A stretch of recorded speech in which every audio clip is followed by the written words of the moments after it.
Iran has made clear that this would be a protracted regional war, which could escalate to World War III, including Russia or China. Their ability to disrupt and destroy U.S. critical infrastructure, to sink U.S. aircraft carriers, to strike and hit Israel is really unparalleled. Iran may have hundreds of anti-ship missiles. Some of them are very advanced, some of them are hypersonic. If they didn't have nuclear weapons deployed in June of last year, they certainly do today. They're the fifth most powerful cyber offensive power. So they do have a very good shot at taking down most, if not all, of U.S. critical infrastructure. It's in their military doctrine that EMP weapons can be used in accordance with Sharia law because they don't directly kill any civilians. It could take out our grid for up to 3 weeks. That could cause the U.S. government collapses and tens of millions, if not a couple hundred million of our citizens starve to death over a period of 12 months. That's really the worst case scenario.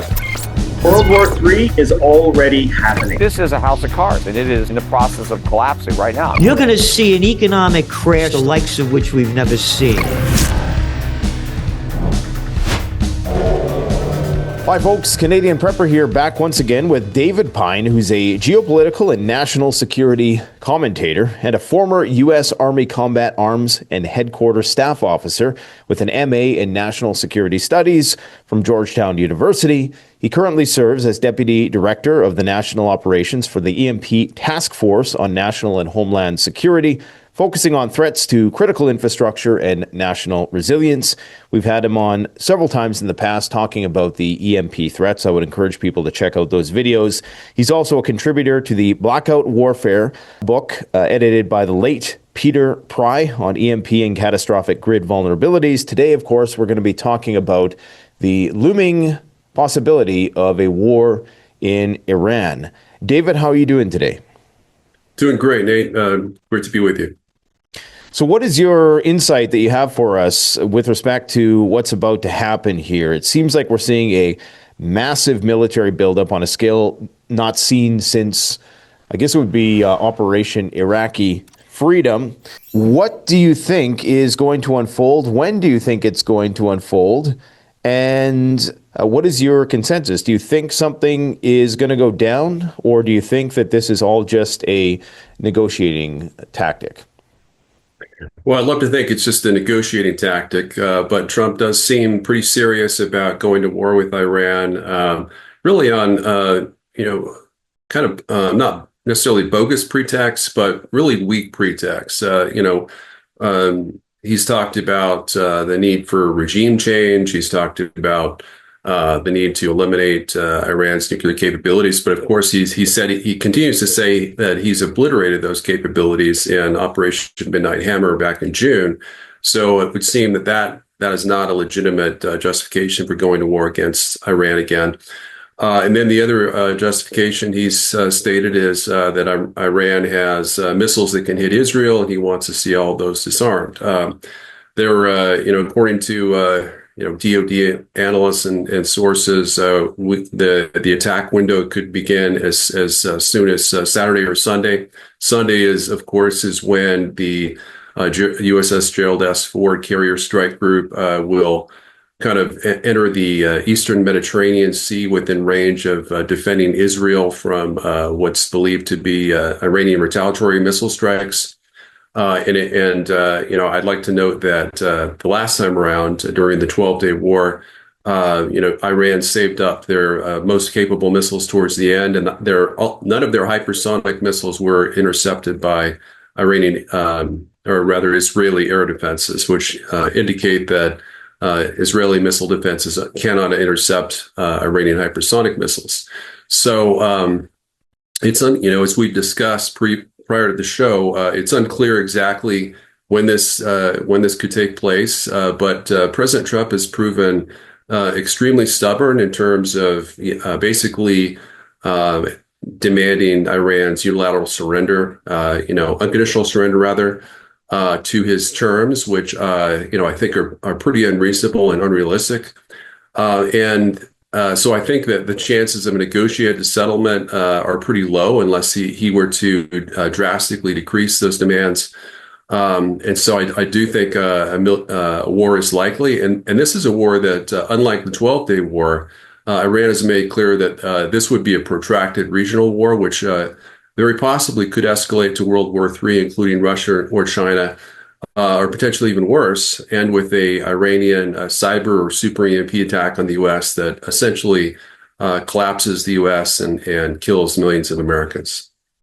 The objective, it sounds like, is regime change, curtailing the missile program, as well as neutralizing nuclear facilities that we were told that this enriched material was entombed in Fordow.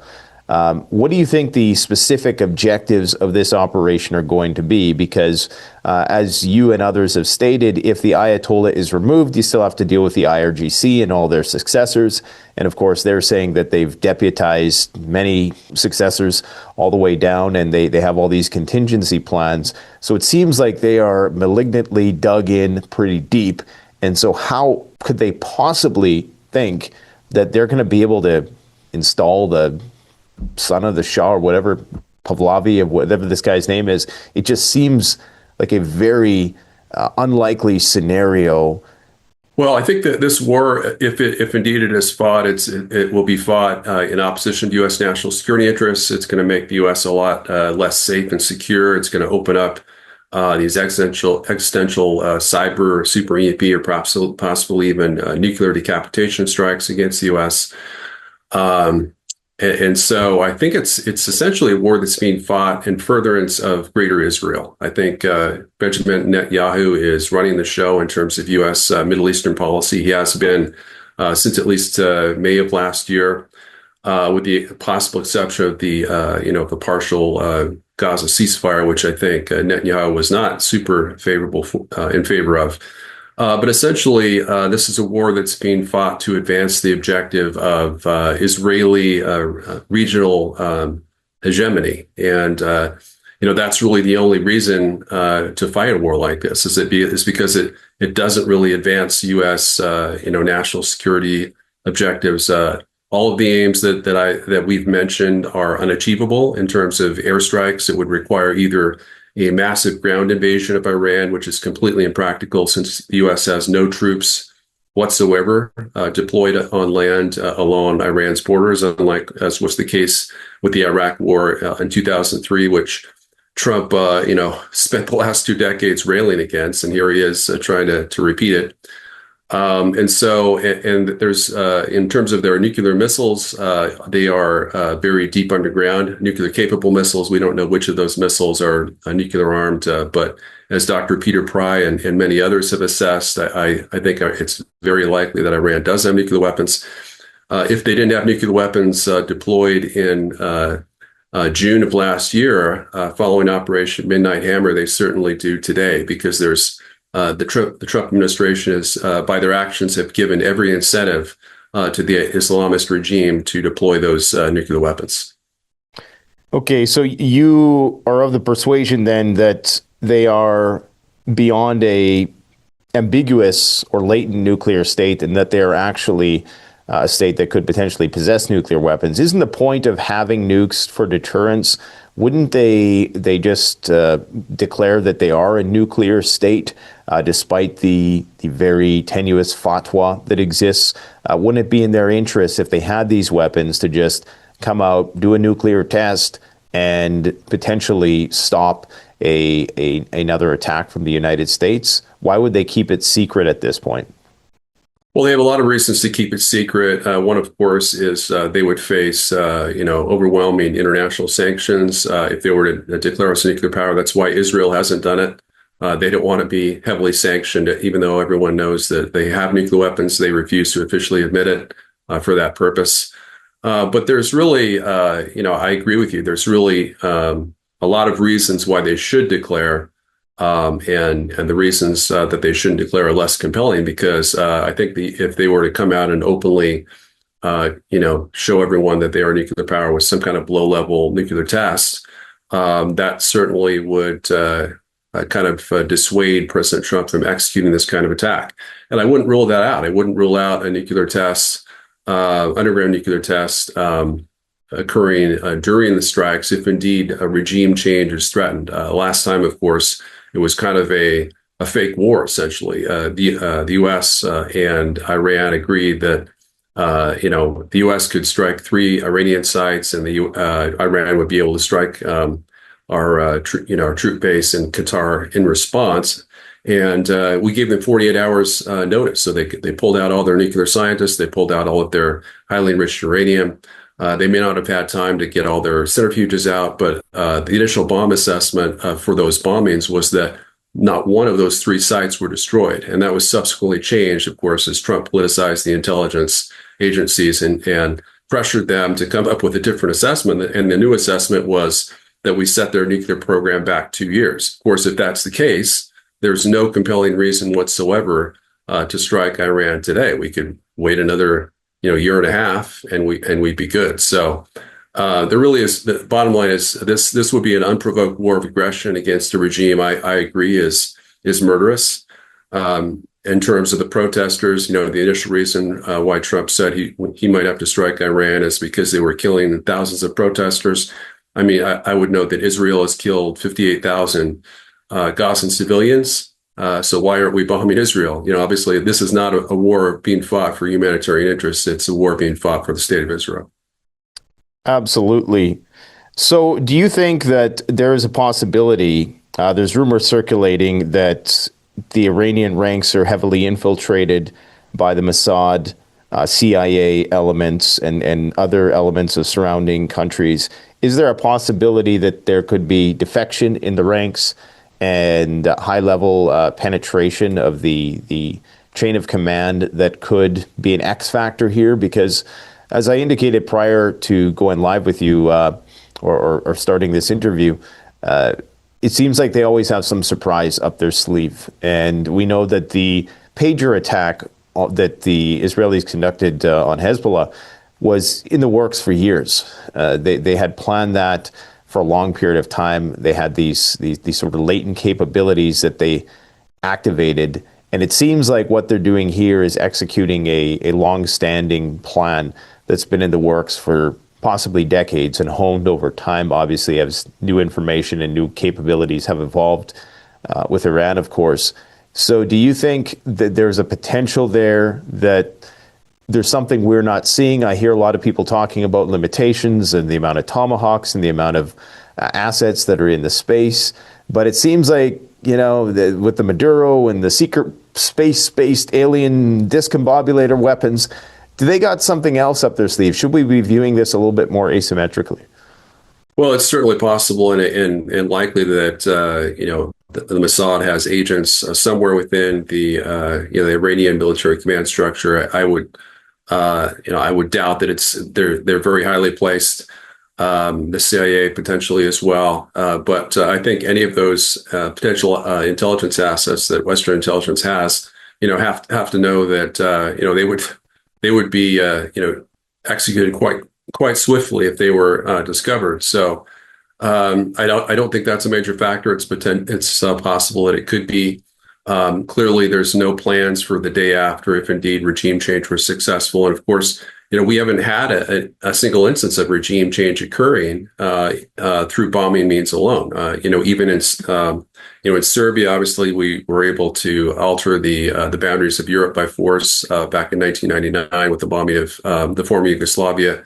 With Libya, there was a successful NATO bombing campaign, but that was only accomplished we were able to kill Gaddafi only with the assistance of a large insurgent army that was composed partially of al-Qaeda.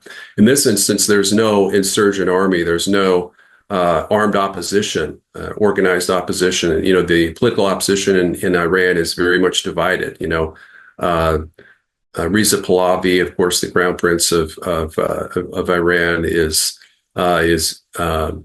kind of a divisive figure. He's really a symbol, but a lot of the opposition, don't support him and only use him because there's in the absence of any other leader.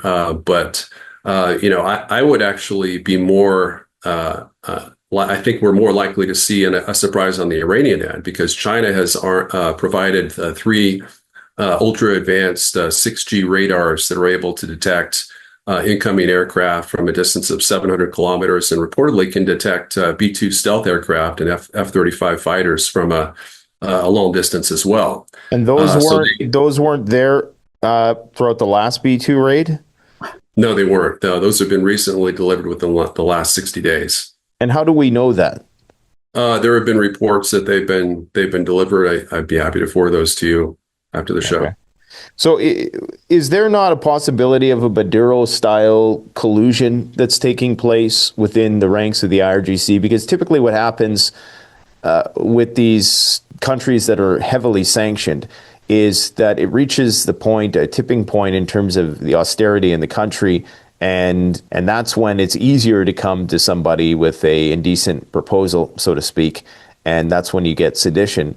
We seen these protests last weekend, which took me by surprise, the scale of some of these protests. Now, clearly, these were orchestrated and paid for by somebody, but it seems like there is a significant amount of resistance that is birthed from the economic conditions that have been created from the sanctions themselves. Nonetheless, that could be weaponized in attempt to create some sort of civil conflict. Yeah, so I think there were reportedly up to 1 million total protesters at any given time. So all of those protesters obviously are under threat of being killed or imprisonment. I think tens of thousands of them have been rounded up. Thousands of them have been executed. They have been identified. I would, a lot of people are saying Iran's regime has never been weaker. I would argue it's, certainly militarily, they've never been stronger. Their ability to disrupt and destroy U.S. critical infrastructure, to sink U.S. aircraft carriers, to strike and hit Israel, including Israel's nuclear facilities and U.S. military bases throughout the region is really unparalleled. We've never seen any nation with those capabilities that Iran has today. So the window, I back in 2003, I argued that we should not strike Iraq. I argued we should preempt Iranian nuclear capabilities because I felt they were much more advanced. But obviously, in my opinion, that window is closed. We should have struck out at Iran a couple decades ago instead of attacking Saddam. In fact, we should have helped Saddam, go back to war against Iran because he was working as a proxy for the United States. But instead, we decided to destroy the balance of power in the Middle East, and Iraq is now essentially an Iranian vassal state. So. I guess what I'm saying is every time the U.S. has gotten involved with large-scale military interventions, we've left the region worse off than it was before. And potentially, in almost every case, I think, U.S. national security has been more threatened and damaged by the aftermath of these wars than was previously the case. So on that point, in terms of what the motive might be here, could that not be the motive, though, is to just create chaos in the region, to create another Syria-like scenario where it becomes untenable for the Chinese to leverage the resource base that Iran has to offer? Could it not be an attempt to nuke 30% of China's potential oil supply and possibly more moving into the future? Because the U.S. now apparently has Venezuela locked in, and at least for now. And of course, they were in good terms with the Saudis and a lot of the other oil-producing nations throughout the region. Oil is not really a huge issue. It would be very rapacious of them to put it all on the line with Iran when it's very likely that they're not going to be able to commandeer control of those oil and gas facilities. So could it just be to throw the region into disarray and they don't care about the outcome? Yeah, I think that's exactly the reason. We know that Israel has, sought to turn Iran into a new Syria, and have this long-term civil war. That was really the objective of the protests, is that some kind of armed opposition could emerge if the protesters were able to capture the weapons arsenals of the RGC and the Iranian military in certain cities, which reportedly they were able to do. Then, if they could do that on a large scale, then there could be an insurgent army, and there would be, a very limited chance of regime change that doesn't exist today. But reportedly, President Trump has openly stated that he's considering the use of special forces to capture or kill U.S. Or Iranian political leaders and military leaders, up to and include. Didn't say it, but the sources I've heard from are saying that a snatch and grab of the Ayatollah Khomeini himself is on the menu, essentially. I think, as I mentioned, the law of unforeseen consequences applies, and I think that the massive retaliatory response we'll see from the Islamist regime in Iran will be much more devastating. And potentially kill or wound thousands of U.S. troops, if not many more Americans, if they decide to hit the U.S. homeland with a massive cyber attack or worse. What do you think is the feasibility of that sort of special operation in terms of capturing the Ayatollah or even infiltrating underground nuclear sites? Is that really plausible in this scenario? I don't believe it's very plausible. Iran, of course, is a nation that is, I think it's like 77 times larger than Israel. It's, 3 times larger than Iraq. It's got a population that's, about 3.7 times more than Iraq had at the time we invaded. And it's surrounded by mountains, especially on the western border with Iraq, the Zagreb Mountains.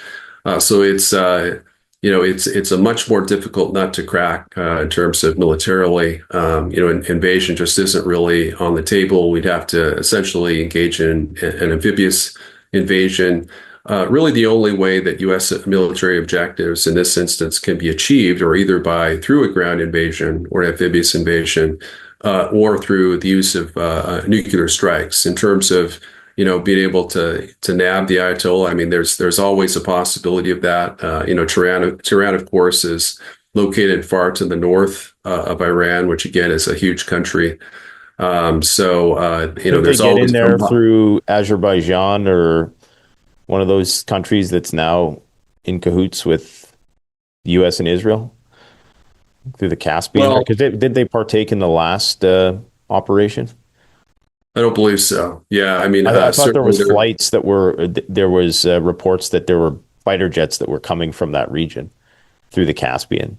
I mean, it's possible. It's certainly possible that those areas could cooperate. They might have a reason to do so, of course, since there's an Azeri minority in Iran. So some kind of special forces operation, either from Azerbaijan or Iraq or else some other country bordering Iran are certainly possible. I just think the chances of success are a lot lower than it was with Maduro. Caracas, of course, being on the coast, coastal port city, versus Tehran, which is far to the north from the Persian Gulf. There are a lot of, Turkey's right there on the border. They have a very large army. They could potentially want a little bit of piece of the pie in this situation. Their lira is not doing very well. There's the Egyptians who've been armed to the teeth with all of these, ground type forces and, tanks and things of that nature. Do you think that they could enter the fray at some point and be leveraged for their boots on the ground manpower in this situation? Well, certainly Turkey and Iran are rivals, but Turkey's president, of course, is much more counter to American interests than his predecessors. He's an Islamist, essentially, like the Iranians and the Iraqis. I think the chances of Turkey wanting to intervene militarily in Iran are very dim unless regime change has already occurred. And then, of course, they might want to grab some territory for themselves or move some troops in. But I just think the chances of regime change are very, very low for the reasons that you mentioned. Even if the supreme leader Ayatollah Khomeini is somehow captured and removed from power, just as in the case of Maduro, the regime, picked someone new. There is a line of succession, as you mentioned, for supreme leader. I'm not sure how that occurs, if there's elections or, kind of like the Catholic Church for Pope, or if the designations have already been determined. I think most likely there is a a successor that's all lined up. And so, as we saw with Israel's successful assassinations of top IRGC and Iranian military leaders, there's always someone to take their place. So I think U.S. leaders are really deluded if they think they can affect regime change by, quote unquote, cutting off the head of the snake and taking the Ayatollah, and assume that the Iranians won't retaliate in a massive way. And I think one of the most likely outcomes for regime change in Iran, Lindsey Graham talked about, just recently, I think on Fox News, he stated that he doesn't really care who takes over after the Ayatollah. So if it's the IRGC and they're more militant against Israel, they're more aggressive, they start, occupying Iraq, moving in, revealing this a modest-sized nuclear arsenal, I think it can always get worse. And I think we see a failure of imagination with regards to Russian President Vladimir Putin, that he's, I know this is off topic, but he is a much more restrained leader in Russian circles. And he's been able to hold off the hawks, which are demanding that he capture Kyiv, which Russian forces could do very easily, and capture half or even all of the country with their 4-to-1 superiority in troops right now. And I think the same analogy is valid with regards to the Ayatollah Khomeini. Contrary to popular belief, in the apocalypse, most people aren't going to die by the hands of marauders. In fact, you're probably going to die from disease. This is why you need antibiotics. The problem is, getting them requires a prescription. Well, today's sponsor is Jase Medical. They've created a revolutionary service that allows you to get prescription medications like antibiotics with relative ease, hassle-free. This will be worth more than gold in an emergency for somebody who needs them. So do yourself a favor and take your prepping to the next level while you still can. Check out the link in the description below. And now, back to the video. Yeah, with respect to Russia, we can talk about that in a moment. I think there's perhaps some unwritten agreement there. If were they to do that, NATO would intervene and the war would escalate. But it seems like the Iranians do, on some level, lack the political will to escalate. They apparently don't have escalation dominance unless they are an ambiguous nuclear state, and they do have this capability, and they're just not disclosing it. It seems like, they got hit really hard last time. And I've heard a lot of people on that side minimize what happened and, of course, maximize the Iranian counterattacks, although the information is tightly controlled, so there's no real smoking gun confirmation of what damage they actually inflicted on the Israelis. But it seems like having almost your entire upper echelon wiped out, and attempts at the Ayatollah's life, B-2 bombers over your country's skies, that they would have retaliated more seriously. And right now they're making these threats that they're going to attack U.S. military bases. And I know that the primary target for them was Israel last time. And now clearly they've refocused on the U.S. and the Strait of Hormuz. Should we just expect another sort of half-hearted response, calling up the U.S. and telling them that, well, we're going to hit your bases, some safe phasing measures? Or are we really going to see what their capabilities are this time, if the U.S. and Israel go all out, which it appears they're going to? I think it's very likely it's the latter. I think that we're likely to see Iran, fully reveal certainly their conventional military capabilities. They really held back, during the 12-day war. Why would they hold back? Because that was nearly an existential situation. They were on the brink of potentially having their country upended. So why would they hold back in that case? Well, I don't think they ever felt there was a real threat to their regime during the 12-day war. Certainly, I don't think, and I think that there's obviously conflicting stories, but I don't think their political leadership was seriously targeted at that time. Israel essentially limited their assassinations to, Iranian generals, both IRGC and Iranian military leaders.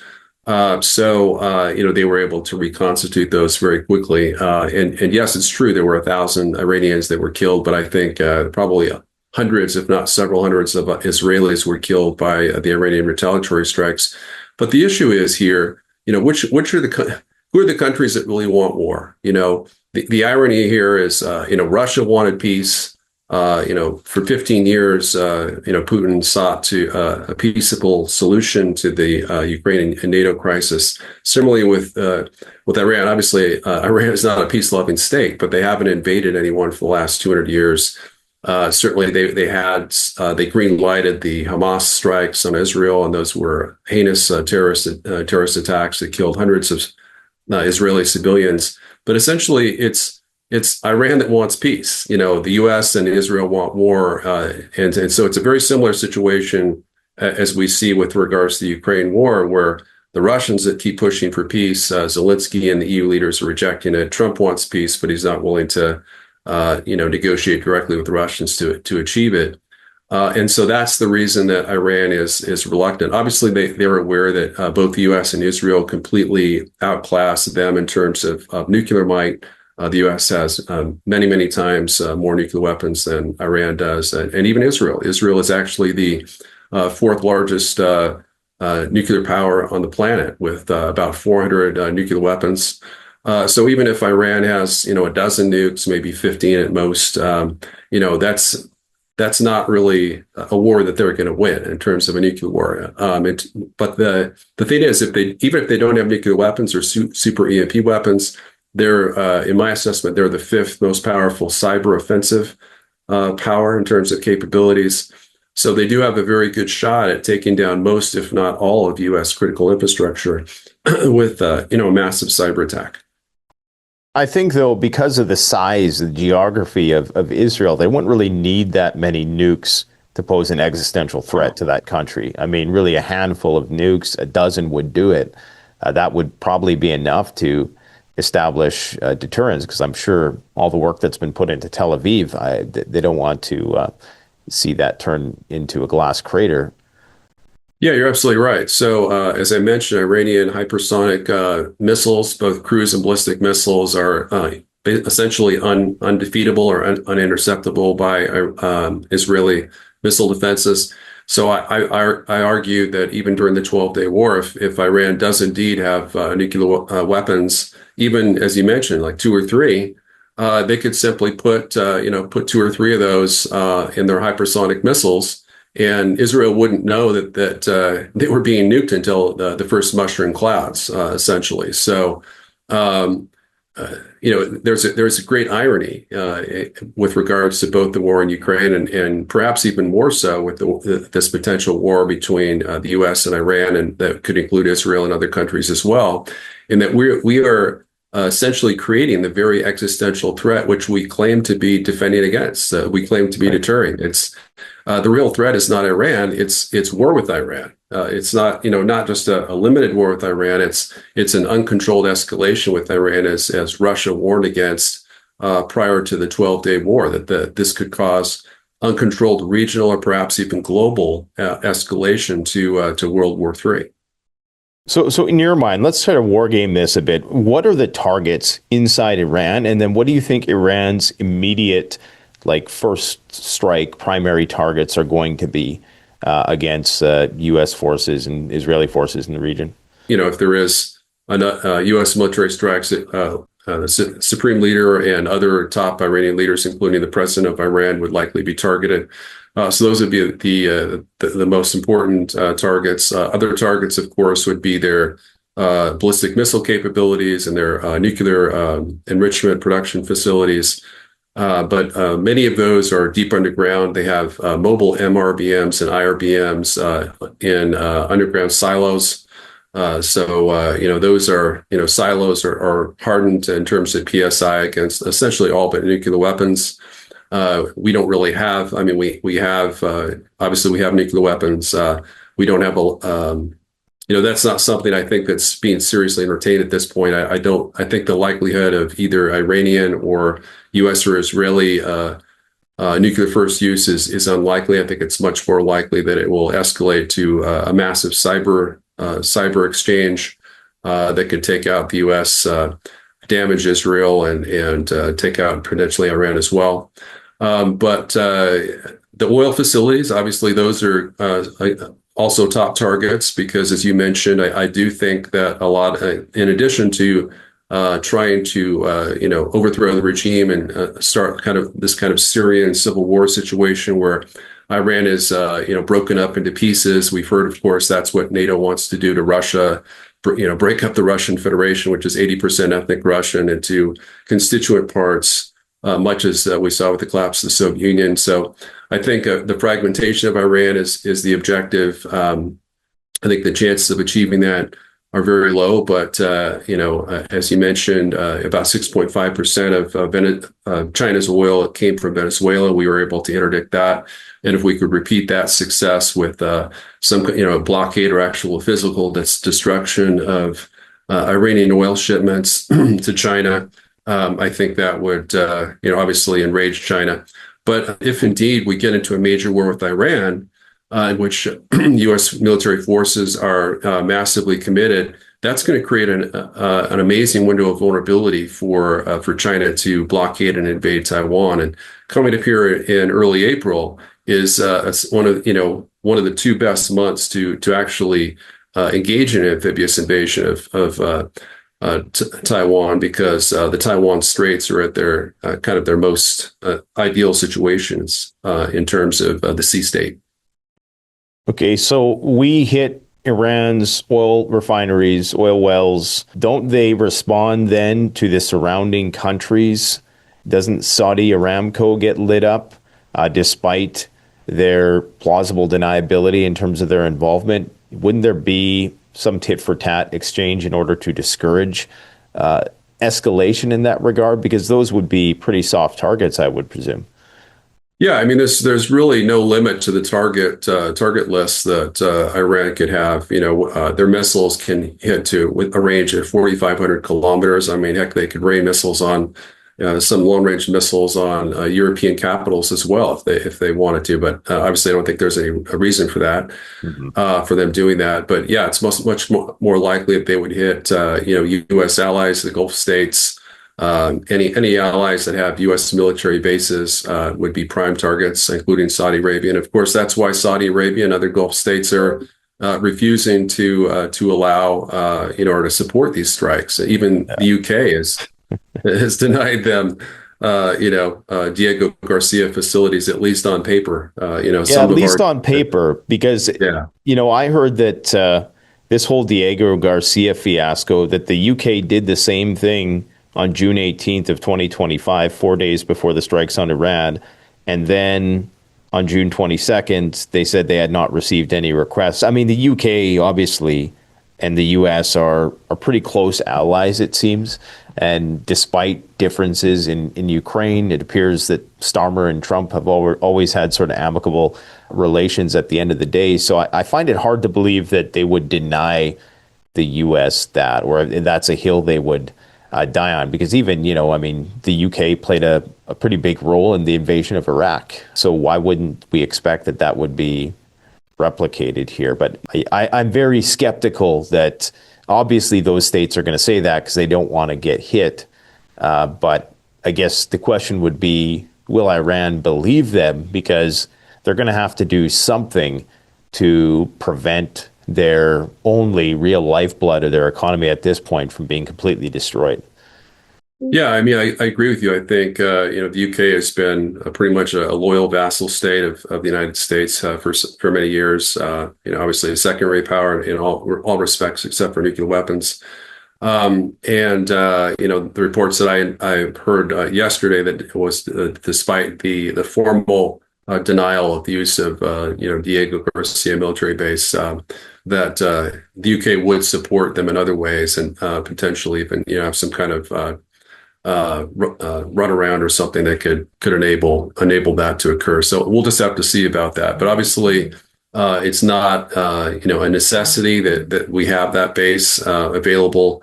It's very useful in terms of B-52 and B-2 flights, but essentially our B-2s tend to fly from the U.S. I think from Whiteman Air Force Base. directly there, and it's like 17 hours each way. But we have lots of refueling tankers, so we could. What I'm saying is we could conduct the strikes even without Diego Garcia. Okay, there's so much stuff to unpack here because we got to talk about Iranian resiliencies and military capabilities. Also, talk about the broader, geostrategic issues in a moment. With respect to the B-2 bombers, you had said that Iran has been endowed with this 6G tech capability from the Chinese. Can you explain the electronic warfare capabilities and how they will be a potential factor in this conflict? Yeah, so electronic warfare is going to be a key element on both sides. The U.S. obviously, Trump, he boasted about the quote unquote discombobulator, which was used. Well, there were really two elements. There was the ability for us to essentially blind and turn off their early warning systems. I think that's separate from what he called the discombobulator, which essentially some eyewitnesses stated that Venezuelan troops and Cuban troops were essentially rendered immobile. They kind of fell over and started throwing up and different other symptoms that disabled them and enabled the U.S. to come in and snatch and grab Venezuelan President Maduro and his wife with reported no U.S. fatalities. I think that the problem is, we could certainly see if there were the use of special forces, I think we could potentially see, those type of capabilities used in limited areas of Iran in support of, the capture of certain Iranian political leaders. But I think there's also another factor, and that is, with this new revelation, I think it was back in December of the overmatch brief, talked about how easily China could defeat the United States. One of the things that they mentioned is that China had electronic warfare capabilities in place in the South China Sea, where they could cause U.S. military aircraft to become uncontrollable. So F-35s, there are actually recorded instances where the Chinese were able to use F-35, use the weapon against an F-35 and crashed it. There was also a crash in Florida Where were some years those? ago. What is the details of that? Because that's a pretty big claim. Well, we don't have all the details about that, but there was an instance of an F-35 that was rendered uncontrollable and crashed, and it was reportedly in response to the use of Where was that? Sorry, where did that take place? in the South China Sea. Okay, and so they think that was actually the result of Chinese EW. Yes, they seem pretty confident in their assessment that it was. And who is that's done that assessment? U.S. intelligence. So there was what's called the Overmatch Brief. It was a top secret U.S. military report that was published within the last 6 months or so. And some of the details of that report were leaked to the press and covered, I think, by the Daily Mail and various U.S. media sources as well. Wow. And obviously, there were, they quoted Defense Secretary Pete Hegseth as stating that China could sink all of our aircraft carriers with missiles within, I think, 20 minutes. But there were other overmatch capabilities discussed, in terms of what China could do to defeat and destroy U.S. military forces in the region very quickly in the event that a war with China over Taiwan would occur. So wouldn't that be a direct act of aggression? Wouldn't the U.S. want to retaliate for that? Yeah. So, how would we retaliate against China were they to do that? If they were to, take down Iran, help Iran to take down our B-2s and F-35s, what kind of military retaliation would we do? In the case of Russia and Ukraine, we've not been, really done that. We've not, or rather, Russia hasn't retaliated directly against the U.S. and NATO in response to, Western-sponsored Ukrainian strikes on their nuclear triad, against Putin himself, potentially with drone attacks on his helicopter, as well as, an attack on one of his residences in northern Russia. So maybe walk us through how this would look. So the B-2 bombers or the F-35s are coming in, And how does this system work then? Like, is it installed at various places throughout Iran? Like, how does it work? Yeah, so obviously it has a limited range, so it'd have to be deployed, I think, kind of in a point defense. My biggest question is, what is the range? What is the range of these EW systems? And it may not be very long at all. It could be, 60 miles or 100 miles, probably max. So it could be deployed around Tehran, around whatever, the Ayatollah's residence were. And if, U.S. military Delta Force helicopters tried to come in low, evade Iranian air defenses, they can employ potentially that EW system against our helicopters and crash them, much as was done accidentally through our Desert One attempt to rescue the hostages, and I think it was around 1980. Wow. So they had this tech all the way back at that point then? No, I didn't mean to infer that. I'm just saying that I think there were 3 or 5 out of the 8 helicopters that crashed in 1980, and it could have a similar effect in defeating our ability to make those special forces operations successful.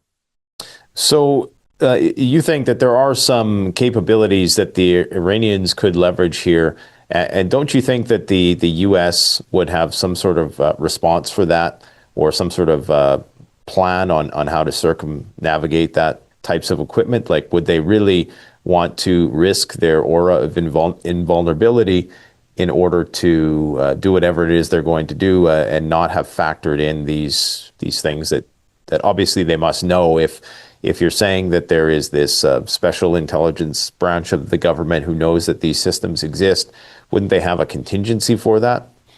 They may have a contingency for it, or they may be taken by surprise. I mean, obviously, this system is I think it's likely being mass produced by the Chinese, but it's unclear. I have no evidence as to whether it's been shared with Iran. I think it's very possibly could be shared with Iran, because obviously, unlike Venezuela, Iran is not far from China, right? And that type of system would be deployable and retrievable by the Chinese. And I think they could very well want to see the U.S. humiliated, but they might also simply just take it, let Iran take the punishment and wait till the U.S. runs out of missiles in 2 weeks, because reportedly we only have 2 weeks worth of munitions for high intensity combat operations over Iran. So what do we do once those missiles run out? I think it's probably more likely that instead of Iran suing for peace, it might be the U.S. trying to broker a diplomatic solution once we run out of missiles, because what else are we going to do? Yeah, I was reading this morning that in Operation Iraqi Freedom, there was about 700 or 800 Tomahawks used in like the first salvo, or the main part of the operation. And there's about 1,600 used, I think, from 1990 to 2003 or whatever. And they're saying that they have, some estimates are around 600, but then I don't know if that factors in everything that's in the region, all the Israeli capabilities. That seems like it's still a sizable amount of missiles if you combine it with these other X factors, special operations, exploding TV sets, those sorts of things. Do you think that people are overstating the limitations of the U.S. arsenal in this respect? I don't think so. I think it's impossible to overstate the limitations and disadvantages of the U.S. military when it comes to sustained combat operations. The Russians and the Chinese, even the Iranians, have mass produced these types of missiles and drones with the knowledge that they are necessary to sustain modern warfare. In terms of our NATO allies, they only have enough munitions to sustain about 2 weeks of combat. The U.S. is not much better in Europe. With regards to China, it's been stated that we probably only have 7 days worth of precision guided munitions, both in terms of air defense, missile defense interceptors, and also Tomahawks and whatnot. in high intensity fight with China that would be primarily naval in the South China Sea, and 2 weeks of munitions in the Middle East. So I think this is what I'm trying to say is this war is most likely to end in a humiliating defeat for the United States, even if it's spun a different way. Obviously, we do have the capability to inflict serious damage, both on the political, military leadership and many of their assets, many of their non-hardened military bases. Obviously, their oil refineries. We do have the capability to temporarily destroy or disrupt the flow of oil to China. So those are things that we can accomplish, but the primary stated objectives are ones we cannot. And if Iran is firing missiles, what happens after 2 weeks of all our THAAD and Patriot missile interceptors have been expended, and Israel is unable to shoot down successive waves of Iranian missiles and drones, and U.S. military bases are being hit hard by missiles with almost no air defense, capable air defense interceptors trying to defeat them. So I think this war is going to, right now it's got the support of 21% of the American people, and even 18% in a recent Quinnipiac poll support military action against Iran. Just imagine how far it's going to fall. Initially there's always kind of a rally the flag effect. But once U.S. military casualties start being inflicted on a scale of thousands, this war is going to become more unpopular than the Iraq War at the end of Bush's term.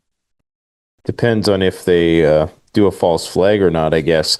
During the 12-day war, there was initially these huge salvos of missiles that Iran was firing, but towards the end, it seemed like it was one here, one there.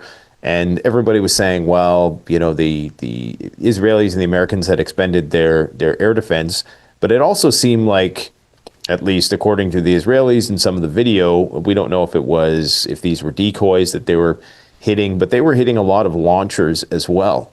And so is it not possible that argument works both ways, and that the Iranians, in fact, did have their capability to launch missiles diminished, because there was a noticeable reduction in the amount of missiles fired towards the end? And people might say, well, that's because they were trying to de-escalate, but was it that, or was it that they actually had their capabilities diminished?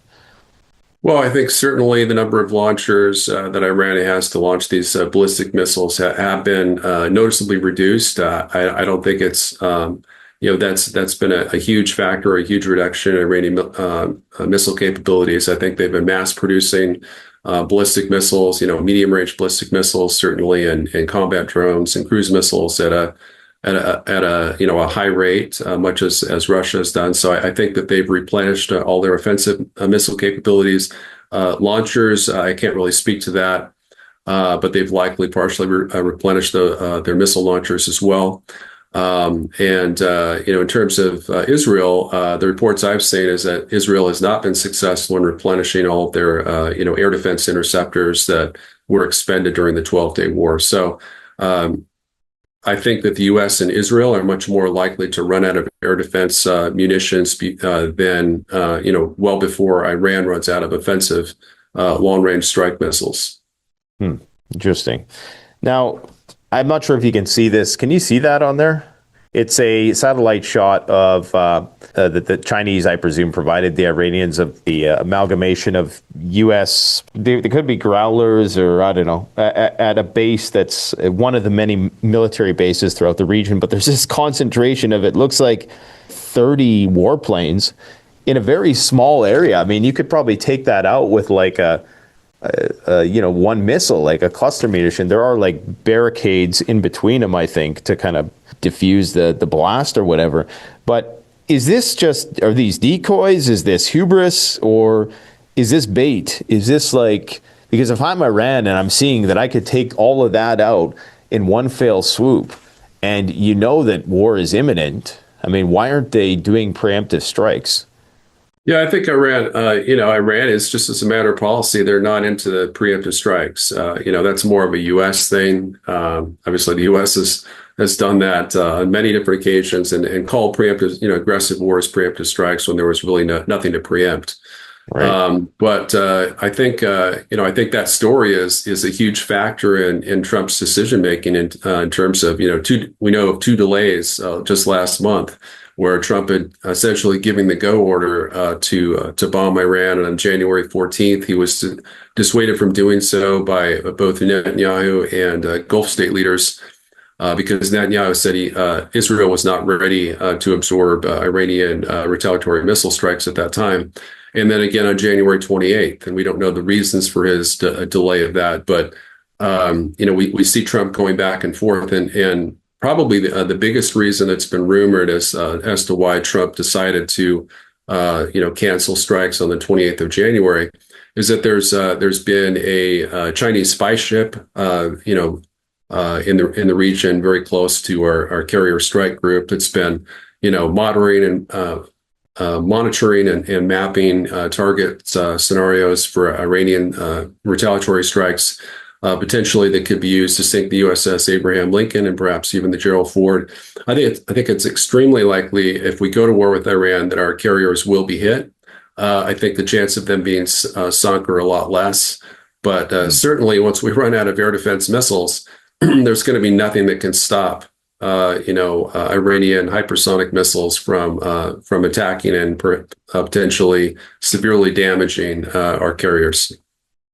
Yeah, we're hearing a lot about how these aircraft carriers could get hit. Obviously, these have nuclear reactors on them, which could potentially be a nuclear incident, something that I don't think we've ever seen in history.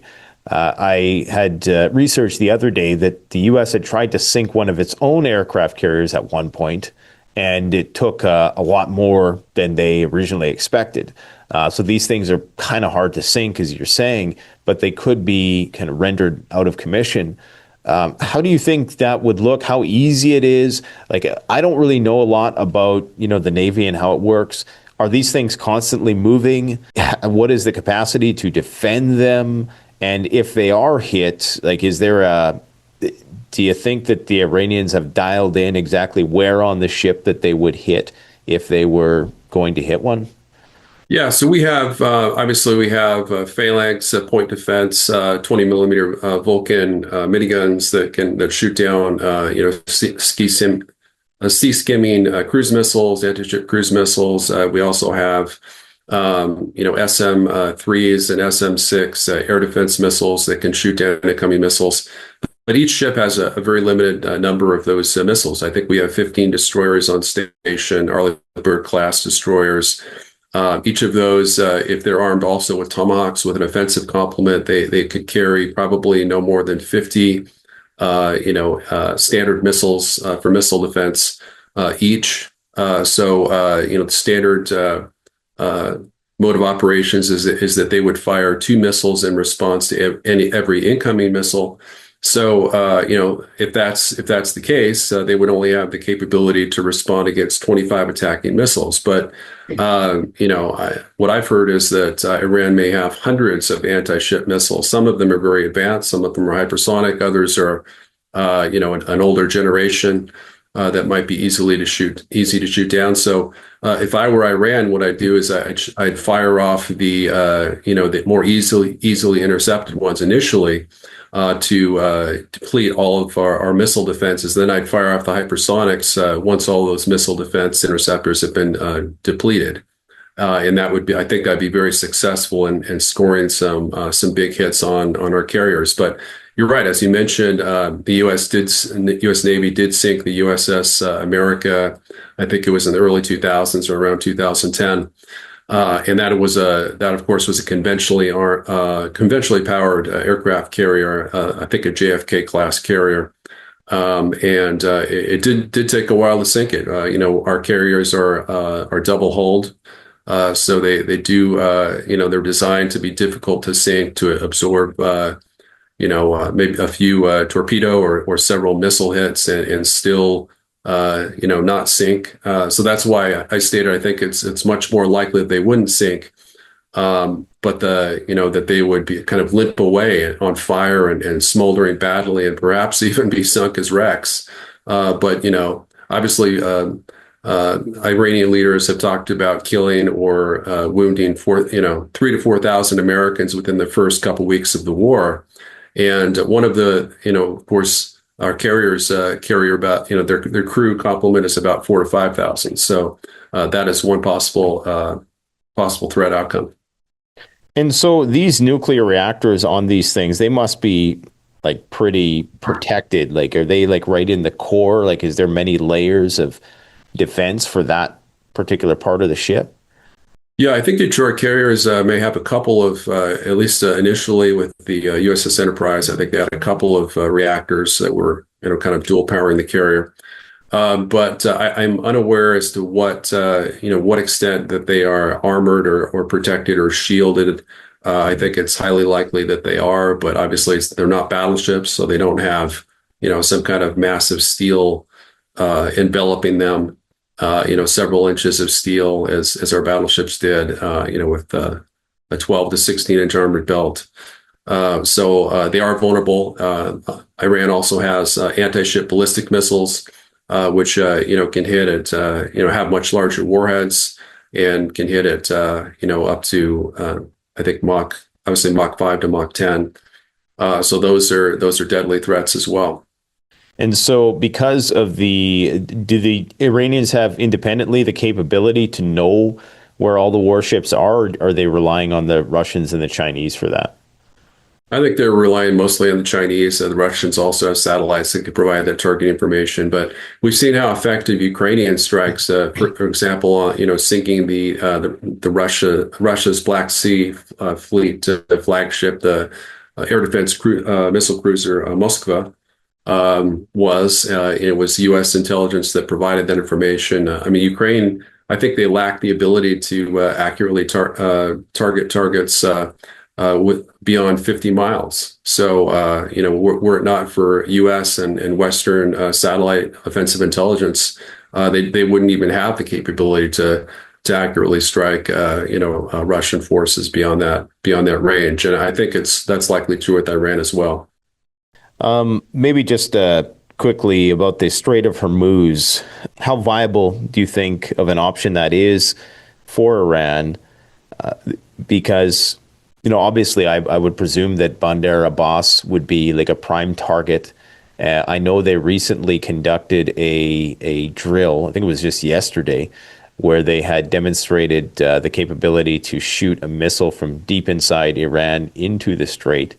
Obviously telegraphing to the U.S. that, hey, that it would be easy basically for them to do it, and you wouldn't need guys on the coastline, hiding in the bushes type thing. You could do this from, deep inside Iran. How do you think that's going to play out? And could they do it in such a way where they spared Chinese vessels and they allowed them to pass, but not other ships to pass? Because that, of course, would be a big concern for China, is that a lot of their oil is coming not only from Iran, but all the other surrounding countries as well. Yeah, as you mentioned, I think the Strait of Hormuz is responsible for 10% of the world's total oil supply and about 30% to China. So obviously China would be more adversely affected. 20, actually. 20%. Okay. Yeah. So China could probably find other sources from Russia and whatnot, but certainly that would be a major blow against Chinese oil imports. With regards to the Strait of Hormuz, it's about 22 miles at its narrowest point. I think that's basically the English Channel. I think is 21 miles, so pretty comparable to that. It's quite narrow, and Iran has different options how to shut that down. They have, I think, up to 30 submarines that they could use. They have mines. They could lay mines. Mines would probably be the easiest way to do it. They have naval, surface warships, mostly corvettes and missile boats that could do that. And then they also have anti-ship missiles that could be fired from Iran and submarines as well. So they have a lot of different ways to do that. And I do think they would, if they were to do it, they would most likely do it in a way to spare Chinese ships. So I think it would be more, if it was a minefield, then the Chinese ships would have the maps to know where to circumnavigate those mines. If they were to do it through missiles, then the missiles could hit Western tankers and sink those, and partially block the straits, or simply interdict them to cut off the oil supply to the west. So I do think that they would most likely, I think they're highly likely to do that, depending on how long the war goes on. It could be a couple weeks before they make that decision. But I think they would do it in a way that China would be least affected. Okay, so in terms of the broader geostrategic questions, if Iran falls, I mean, that is the soft underbelly of Russia. And Russia is slowly being surrounded on all fronts. There's mobilization in Greenland, all throughout the Baltic states, Ukraine, obviously, Poland backing out of the Ottawa Convention, a lot going on in Belarus, some weird mobilizing happening that is apparently, I read yesterday that they're starting to call up reservists for something. And this puts Russia in kind of a vulnerable position, because I'm not sure if you remember, but I think it was in May of 2024, the Ukrainians targeted one of the over-the-horizon radars in Russia, which I presume covers part of that region. And, based on the deal that was brokered with Azerbaijan and Armenia, and now Syria collapsing and or falling into the hands of this former head chopper guy, it seems like that puts Russia in a very vulnerable position if Iran does become chaotic. How do you think they respond to this, and is that going to impact the Ukraine war? Well, I think you're right. I think Iran is obviously Russia's main ally in the Middle East, and they've armed and supported them in a lot of different ways. But I don't think Iran is existential to either Russia or China. I think if indeed the Iranian regime were to fall, I mean, Iran is bordered directly on either the Russian Federation or the People's Republic of China. I think that could proceed in kind of a Syrian way. I mean, if you look at Russian bases, there's a Russian air and naval base in Syria, and those bases were not expected to survive the fall of the Assad regime, and in fact, they have. There's been a deal between the former al-Jilani and I think it's al-Sara is his name now, and Russia to keep those bases operational in the interim. So there is a Russian military presence in southern Syria, and there could be a continued Russian or Chinese presence in Iran, even following the fall of the Islamist regime, because the most likely outcome, if indeed the Islamist regime were to fall, including the IRGC, is that there would be different enclaves. It would simply be a patchwork. Central Iran might be retained in Islamist control, where there might be Azeri and Kurdish states. This is kind of the U.S.-Israeli dream, is to carve it up and create different ethnic regions within Iran. But in terms of Russia's, the balance of power has shifted drastically, I think, in favor of Russia and China, certainly since the outbreak of the Ukraine war, which was initially thought to have to weaken Russia both economically and militarily. Instead, it's helped Russia soar to the fourth largest economic power in the world, with $1 trillion larger GDP than Germany, rather than Japan, which is the fifth largest in terms of purchase power parity. Military forces, exceed Ukrainian forces within Ukraine by about 4-1, 3-1, according to Ukraine's top general. They have, I think, about 1.5 million men in their armed forces, or at least that's what's going to be achieved later this year. I think they're the third largest military in the world. I think the U.S. is arguably around fourth or fifth place in terms of numbers of military servicemen that are active duty.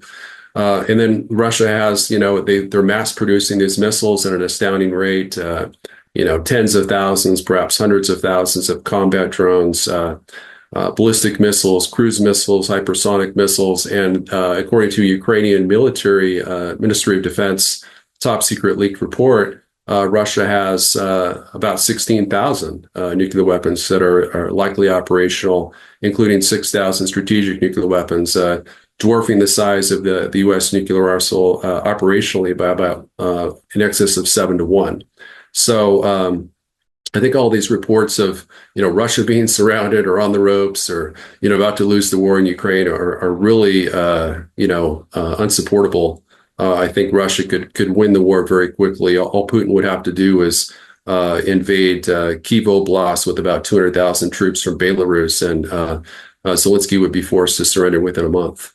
So you've probably stacked enough silver and you got your bug out bag down packed. But this is going to be real currency when it hits the fan. Freeze-dried food that lasts 25 years, retains all the nutrients, all the texture, and all the taste as it did the day it was sealed. This is basically post-collapse money. And Wholesale Freeze Dryers is hands down the best company in the business. Go check out the link in the description to get 15% off hundreds of different varieties and build up your own post-collapse preparedness pantry. Okay, but why wouldn't he do that? I mean, I hear that a lot. On the flip side of that, though, you have Russian shadow fleet vessels being commandeered by U.S. Special Forces, and the Russians didn't do anything. I mean, you apparently have this covert mobilization happening now. As much as people are talking up their economy, it's been severely hit by low oil prices and the sanctions that have been imposed, the assets that have been seized. So I don't know if I buy the whole rosy view, because they were actually making progress at one point a couple months ago. They were really pushing on the front lines, but it appears that the Ukrainians have somehow put a stop to that or turned it around a little bit. I just don't know if I stopped subscribing to the view that Russia was holding back probably a couple years ago. I bought that at the start. But unless there is some unwritten rule that says that NATO has said this is a red line that we, the public, aren't aware of, that if you take Kiev, then we're going to intervene and then things are going to escalate. I just can't see that being why would he do that at this point? Like, what would the purpose be of expending so much manpower, and why not just get it done? Well, I think that's a very good question. We know, of course, that Russia launched a astounding blitzkrieg operation, an armored invasion of Ukraine at the beginning of the war. Within 11 days, Russian troops had advanced to within 2 miles of Kyiv city limits on 3 different directions.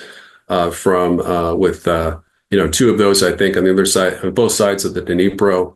And then, Putin, the Russian Ukraine had come to kind of an unfinished agreement with the Istanbul Agreement that was 90% negotiated, and they had a date to sign that and end the war on April 9th, 2022. And for reasons unknown to us, Putin issued the order on March 26th to begin withdrawing all Russian military forces from northern Ukraine, including Kyiv, which was accomplished by April 4th. So within that, I think 12 or so day period or 10-day period, Russian forces were fully withdrawn. Prior to that, Ukrainian forces were unsuccessful in any of their counterattacks to dislodge Russian forces from northern Ukrainian territory. So it's one of the biggest questions of history why Putin decided to do that. Russia has repeatedly stated they did that as a sign of peace, that they were serious about peace. So they didn't want Ukrainian territory. They wanted to end the war with Ukraine being declared a partially disarmed neutral state permanently outside of the NATO alliance. And I think that's very, very true. We know that reports from neocons and supporters of Ukraine's fight against Russia have stated that the Istanbul Agreement agreed to withdraw from all of pre-war Ukrainian territory into that agreement. And we know that it was sabotaged, of course, by Boris Johnson and President Biden on April 8th when Boris Johnson visited Kyiv and pressured Zelensky to not sign the deal. And of course, there's almost 933,000 by my estimate Ukrainian military dead have been killed during the war, and the vast majority of them since that time. Putin has shown tremendous strategic restraint, such as we've never seen from a Russian leader. If the U.S. were to do the same, or if Russia were to do the same thing to the U.S. in terms of overthrowing the Canadian Prime Minister, transforming Canada into a a Russian satellite state and hosting 1,000 Russian and Chinese troops with long-range missiles that could hit Washington, D.C. and New York City, the U.S. would have bombed, invaded, and annexed Canada and called it a defensive war. And I think that's similar to what Russia's done with Ukraine, except they only want 20% of Ukraine's territory. And prior to that, with the Istanbul Agreement, they only wanted the 7%, with 4% in Crimea, of course, and 3% in the Donbass region, which were the Donetsk and Luhansk People's Republics. So, in terms of militarily, I mean, Russia has now lost 177,000 war dead that were mostly avoidable if Putin had simply kept those troops surrounding Ukraine, or rather Ukraine's capital, Kyiv, until after the agreement was signed and after Ukraine fully implemented their end of the agreement. The war would have been ended, 4 years ago. Nearly 4 years ago, at a much lower cost in Russian casualties. So there's really no good military answer for why he hasn't done that, but clearly he has resisted the calls of Russian generals and hardliners to do that. Yeah, I mean, it seems like the parsimonious explanation would be that they maybe don't have that capability. I mean, obviously it's a huge country, and clearly there is a concerted effort to mobilize at their borders. They're putting, albeit small at this point, but there is the intention to militarize the Baltic states. They're building these defensive lines. Greenland is an issue, and it is because of, as Trump stated, it's a national security thing.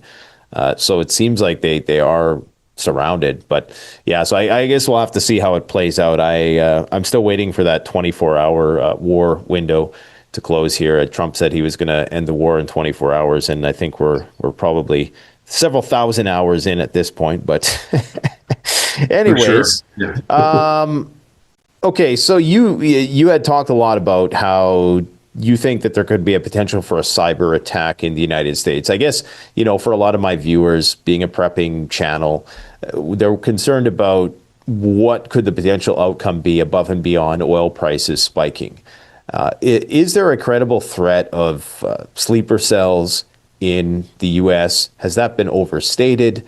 And in terms of cyber capability, has that also been overstated a little bit due to, like when you say that they're going to be able to shut down the power grid, how exactly do they do that with cyber weapons? Well, a lot of our enemies, Russia, China, North Korea, and Iran, all have, area of kind of denial of service attacks. Those are the most common and likely modes of attack for cyber attack. Russia and China, and I think North Korea likely have the ability to take down most of our satellites, certainly our early warning satellites.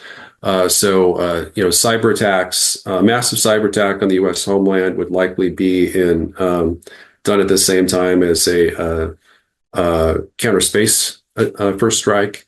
Those two kind of go together. So, we could have our transportation system would be effectively shut down if we lose our power. The grid obviously is, as Deputy Executive Director of the E&P Task Force, I have, been one of the leaders at the forefront of warning about the vulnerability of the U.S. electrical grid. I mean, even with no attacks at all, of course, there are super solar storms, geomagnetic storms could drastically affect our grid. It's becoming more fragile. There's a certain amount of power capabilities that our grid has that's redundant, but that percentage is closing, and so.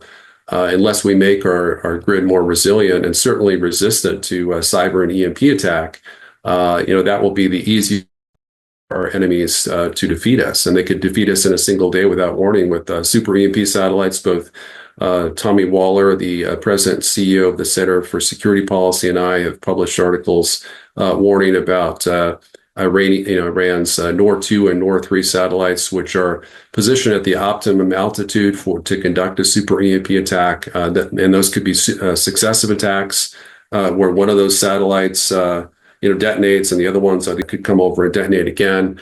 and potentially, if there were nuclear missiles in the air, a second super EMP attack could potentially cause those nuclear missiles in the air to miss their targets, or for the nuclear warheads to not even detonate.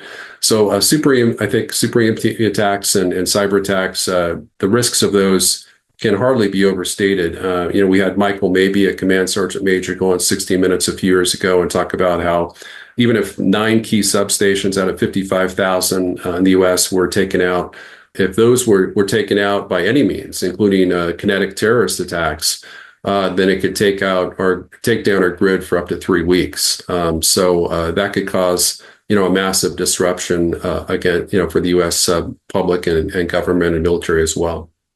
So for these distributed denial of service attacks, aren't they kind of limited things? Like, isn't it like a temporary situation, or is there like permanence with respect to a cyber attack's impact on the electrical grid? So those kind of denial of service attacks would have to be sustained, obviously. So as long as that's the signals were unable to be counteracted, I think it would disable our critical infrastructure, whatever modes were being attacked. So it is possible those could be temporary. Really, I've always said the difference between cyber attack and our critical infrastructure and super EMP attack is that a super EMP kind of fries the electronics, so it's essentially permanent, whereas a cyber can be temporary in nature. It could be that it's a way to get to blackmail us into accepting terms of conditional surrender for the United States and our allies, in that they could offer to end the cyber attacks and restore our critical infrastructure if we accept certain terms. For example, withdrawing U.S. forces from the globe back to the Western Hemisphere, or any number of things, or choosing to de-alert our ICBMs and our nuclear missile submarines, deploy those in port permanently, as Russia and China could do in a cyber blackmail situation. I've written about that as well. I've been trying to play the devil's advocate and steelman some of these arguments today, because I wanted the best case scenario, and I think we've given our audience what the best case scenario is. What do you think like the worst case scenario is here with this? If there really is no plan, for post strike, and maybe there's even a false flag component to this, where does this potentially escalate to? And could we, at some point in a worst case scenario, see the use of theater nuclear weapons in the Middle East? Well, I think the worst case scenario for the United States is that we lose our country. If a super EMP attack is successful in taking out our critical infrastructure, the U.S. government collapses. We essentially, become a patchwork of city-states similar to Germany before unification. And tens of millions, if not a couple 100 million of our citizens starve to death over a period of 12 months following such an attack. That's really the worst case scenario. Even, I would argue, even worse than some kind of limited nuclear exchange in the Middle East, or even affecting the U.S. homeland potentially. But you're right. Theater nuclear weapons are potentially on the table. As I've mentioned, I think Iran likely does have a limited number of nuclear warheads to put on its MRBMs and IRBMs. Those IRBMs can range London. They can range Paris and Berlin. Again, there's likely no reason to strike those targets, but certainly Israel could be taken out in a nuclear first strike using Iranian hypersonic missiles that Israel is likely unable to intercept. Or it could be the other way around. It could be that Israel decides to conduct a nuclear first strike on Iran, feeling that there's some kind of imminent threat that's created by sustained U.S. bombing strikes, where there's uncontrolled escalation, and they fear that Iran might have nukes to use on Israel. So people are probably going to be saying, why don't you ask them about these super EMPs? And we have talked about that in the past quite a bit. Do you think it's not a stretch, though, to presume that Iran, well, I guess they would have nukes in the first place, and that they would have already mounted them in space? Or is that more of a threat that is relegated to North Korea or Russia or China? Iran is one of four countries that has super EMP, in its military doctrine. And that is non-nuclear? Primarily nuclear. Well, I think it's primarily nuclear. So that would mean that they would have to have nuclear weapons then.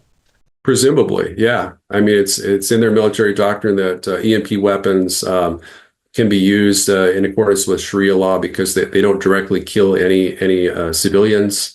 They kill through okay. Well, second and third order effects. This is important, right? Because that makes sense, because there is a fatwa on the use of nuclear weapons. But so you're saying that they might have a nuclear weapon that they're willing to use at a high altitude just for its electromagnetic pulse effects.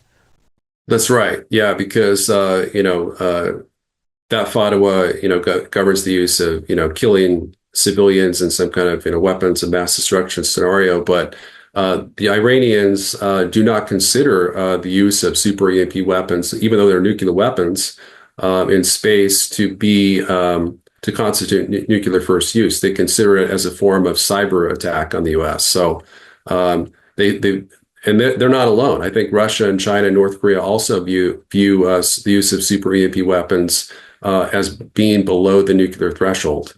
So that is something that I think they're willing to use. But I think that's really a kind of a last ditch scenario.